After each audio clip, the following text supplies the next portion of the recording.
Hey guys, welcome back to my channel. Hope you're having a great day today. Today's video is going to be on how I managed to live comfortable / humble on a minimum wage salary. Minimum wage is something that I think it does go up from time to time, but some people think that living on a minimum wage salary is not comfortable and you're always constantly worried about money, but that's not the case if you manage it well.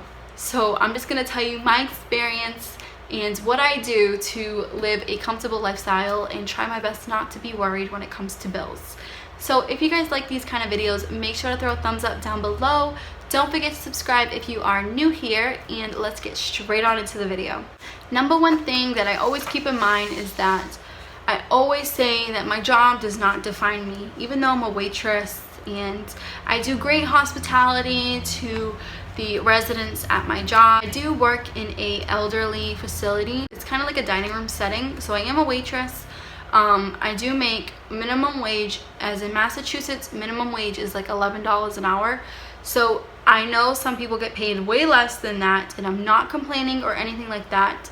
So a little disclaimer, so you guys do not tear me apart in the comment section. But what I do like to keep in mind is that even though I'm a waitress, and I know some people that I see from high school, or some people will tell me, you know, you should go to school, you should do this, and that's great. Yes, I should go to school and I should become this. But as of right now, I'm unsure of what I want to do.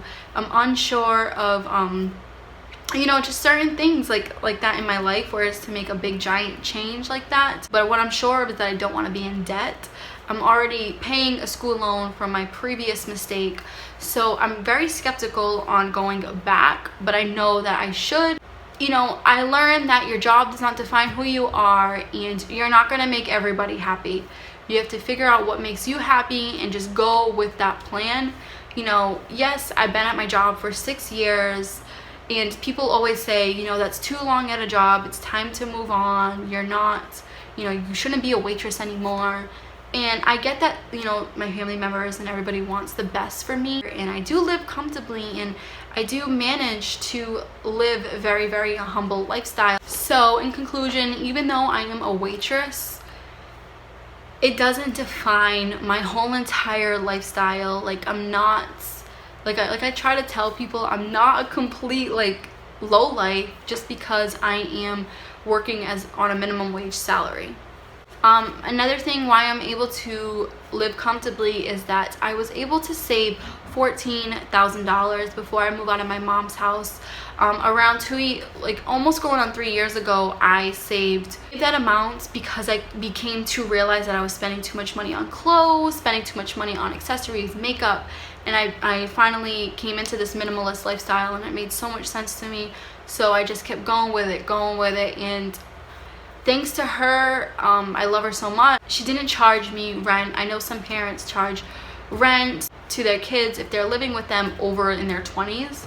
And I thank her so much for that, because if it wasn't for her for letting me stay there as long as I did, I was able to save, and I'm able to pay my bills ahead on time. So I was able to buy all my furniture, everything you see in this apartment, I bought all myself. Obviously I had to get it delivered, and also I had to ask my sister's boyfriend to build the bed and to build a couple things like the desk and stuff like that. But I was very fortunate and able to purchase everything in this house by myself. So thanks to my mom not charging me rent, or, you know, I definitely would help out. Like, I would get water for the house, or, you know, get a couple things for the house, you know, and whatever she needed I would go out and grab without any hesitation, because I know that she knew that I was saving to move out. So that's why she wanted me to continue it and not take from me. So I do thank her for that. But if you guys do live at home with your parents and they're not charging you, try your best to save, because it makes life so much easier when you have that safety net. I don't even call it savings, I call it a safety net. For instance, I'll give you a little example without going too in depth. When I like around the winter time last year, my car broke down, and it's an old car, so it's getting there, the mileage is getting there, and things are gonna break. So I was kind of like, all right, so let me go bring the car, and I wasn't worried. Back in the day when my cars broke down, I would cry, I would freak out because it was usually the motor or the transmission, and I would be like, what am I gonna do, because I have no money saved. But with having a safety net to live comfortably, and you're able to live, I would say, stress-free, because when I brought the car in, I wasn't afraid of how much it was going to cost to fix. Obviously, if it was something really, really serious where I had to get a new car, then that would be like, okay, like, well, let me try my best to figure this out. But it ended up costing me like $500 to $600, and you know, with having that safety net and be able to just pay it and not worry about it, it's a really great feeling to have. So if something ever happens, I know that I have a backup plan. So what I'm trying to say is that for me, being able to have a safety net and pay my bills ahead and all this stuff, because of that safety net, it makes me live a little bit more comfortably every day. Another thing is living on a budget. Living on a budget can definitely benefit you, and it also teaches you responsibilities. So with me on a budget, my monthly budget for myself, like obviously without bills or anything like that, so it's a whole other discussion, but with my monthly budget is $100 a month, $50 for gas, $50 for food. It's just me. I don't go anywhere. I go to work and home, and then the gym's like right across the street. But with living on a budget, it helped me so much to figure out, okay, I'm able to spend this amount a month, and I can save this amount, put that back into savings. You definitely train your mind into just being a little bit more cautious with your money. So I do give that $100 to myself every month. I do not neglect myself. If I do, like right now I'm working on my capsule wardrobe. So for the fall is coming really soon, around next month. I want to get into a more minimalism, more capsule wardrobe style, less colors, more neutral colors.